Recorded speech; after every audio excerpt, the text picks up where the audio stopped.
Bonjour à tous, aujourd'hui on continue la correction du sujet Métropole 2000 du bac maths avec la partie B. En partie on avait étudié la fonction donc d'expression x exponentielle moins x2.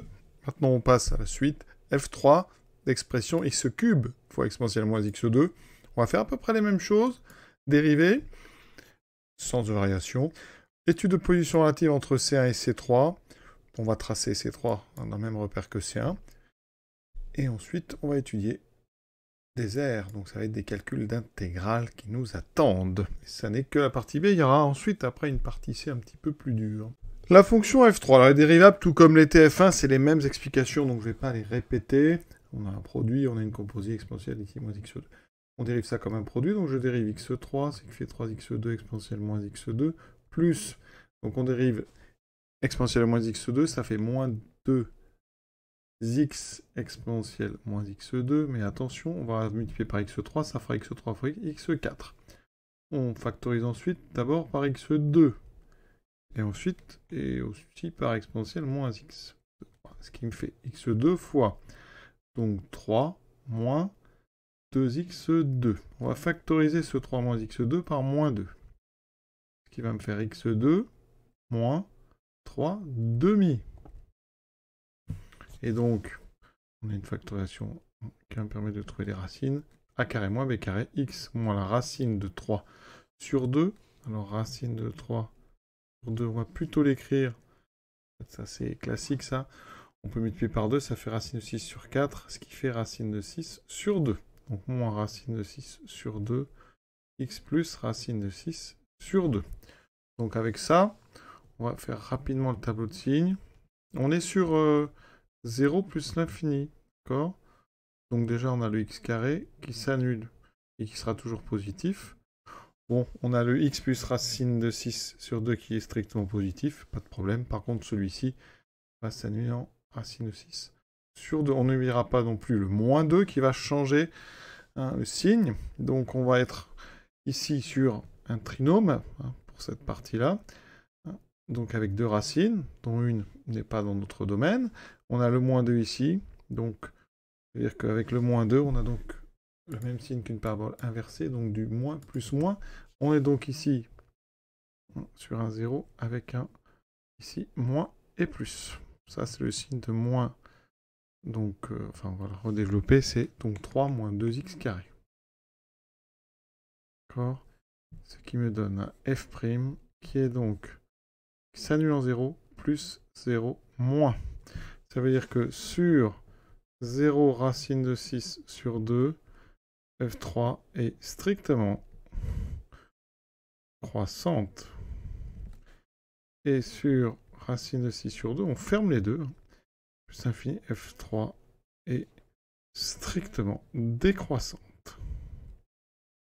On vérifie juste avec GeoGebra, vous voyez, strictement croissant, puis décroissant, le maximum est bien au bon endroit, j'ai vérifié, on peut continuer.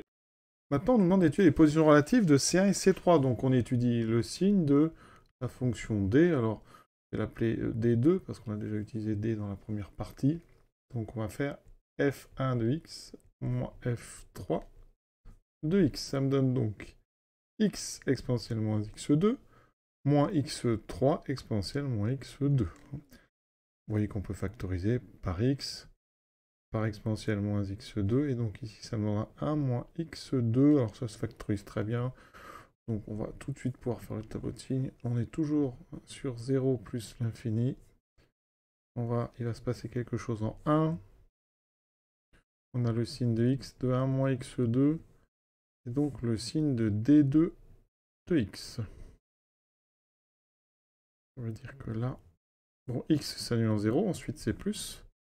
1 moins x carré, les racines c'est moins 1 et 1. Ça s'annule donc en moins 1 et 1, donc ici en 1. Ici le coefficient dominant c'est moins 1, d'accord? Donc on tracer ça dans une parabole inversée. Donc on aurait du signe moins plus moins ici. Donc là on a 0 plus 0 moins. Voilà, ça veut dire que comme D2 c'est f1 de x moins f3 de x, tout d'abord, on peut dire que C1 et C3 se coupent. Il y a deux intersections au point donc A de coordonnées donc d'abord 0, ensuite je calcule l'image de 0 assez simple pour les deux fonctions C0. Et le point B, alors c'est en 1, je remplace x par 1, ça fait 1 exponentielle moins 1, donc ça fait du 1 sur E. D'accord, f3 de 1 est égal à f1 de 1 est égal à donc exponentielle moins 1 qu'on écrit plutôt 1 sur E. Voilà. Ensuite, là où c'est positif, donc sur l'intervalle ouvert 0, 1, ben D2 est positif, donc f1 de x est strictement plus grand que f3 de x, et donc, en termes de position, C1 est strictement au-dessus de C3. D'accord? Et sur 1 plus l'infini, eh bien D2 est négatif, donc F1 est plus petit que F3, eh bien C1 est strictement en dessous de C1. Écrivez bien hein, ici dessus, dessous, pour qu'il n'y ait pas de confusion possible sur votre copie. Voilà. Sur GeoGebra, ça c'est la courbe de F3. La courbe ensuite de F2, c'est ça. On a bien effectivement hein, cette intersection ici en 1. D'accord.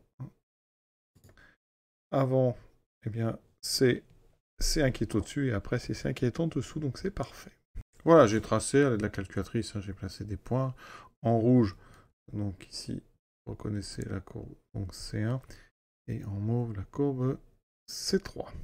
Voilà, on a bien ici, là, comme annoncé, la même asymptote horizontale. La limite de F3 est aussi égale à 0 en plus l'infini. On nous demande donc l'aire du domaine sous la courbe C1, entre 0 et 1. D'accord?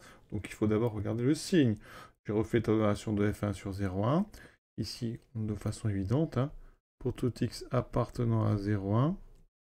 Ici, on est au-dessus de 0 et après on descend sur une valeur qui n'est pas négative. Donc F1 de x est supérieur ou égal à 0. Ça veut dire que en l'aire A1, c'est l'aire du domaine d'une fonction ici, c'est sous une courbe de fonction qui est positive, donc A1, c'est évidemment l'intégrale de 0 à 1 de f1 de x dx. D'accord? Important de justifier le signe, on est sur un segment 0. Donc là, ça veut dire qu'on a l'intégrale de x exponentielle moins x2, donc, pardon, il n'y a pas encore les crochets, il va falloir trouver une primitive de x exponentielle moins x2. Alors c'est assez simple à trouver parce que quand on dérive exponentiellement x2,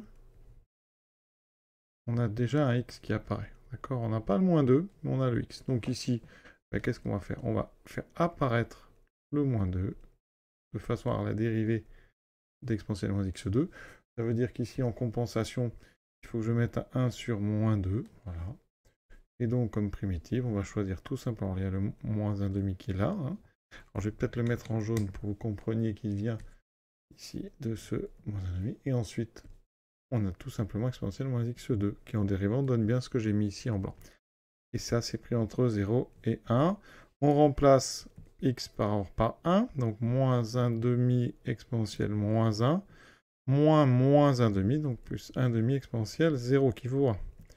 Donc ça fait 1,5 moins 1 sur 2e. Le résultat, je vais le mettre sous la forme 1,5 facteur de 1 moins 1 sur e.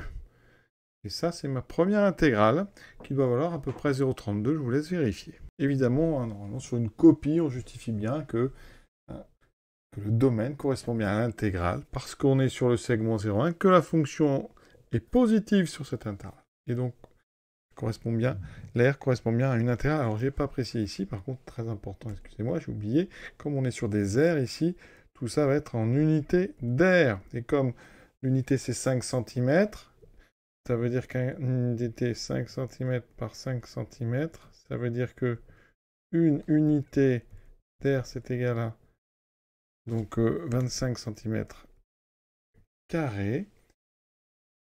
On vous le demande en unité d'air, hein, et sur votre dessin, mais ça fera 25 fois plus, hein, d'accord? Ça fera 25 fois 0,32 cm carré. Alors, dans le sujet, on vous le demande en unité d'air, donc c'est pas la peine de multiplier par 25 cm carré. Pour l'aire, donc situé sur la courbe C3, il faut bien justifier, ici, pour pouvoir transformer ça en intégrale, que f3 de x est positif sur l'intervalle 0, 1. D'accord? Donc ici, on fait une petite opération, on voit bien que c'est croissant et que ça part de 0, donc c'est bon. Ça veut dire que l'aire A3, c'est aussi l'intégrale de 0 à 1 de f3 de x dx, c'est-à-dire intégrale de 0 à 1 de x3 exponentielle moins x2. Alors là, on va être obligé d'utiliser une intégration par partie pour faire descendre un peu ce x3. Et ça va certainement faire apparaître d'ailleurs la première intégrale qu'on a calculée. Une première astuce ici, c'est de faire apparaître moins 2, donc exponentielle, moins 2x, pardon, exponentielle moins x2, pour avoir la dérivée d'exponentielle moins x2. C'est-à-dire qu'ici, je vais prendre un x du x3, il me restera x2 divisé par moins 2, donc moins x2 sur 2. Si vous faites le produit, le plus disparaît, j'ai bien x3. Voilà. L'avantage, c'est que maintenant, en posant u de x égale moins 1 demi de x2 et v' égale moins 2x exponentielle moins x2, on a u' qui vaut moins x et v de x, on peut choisir justement exponentielle moins x2.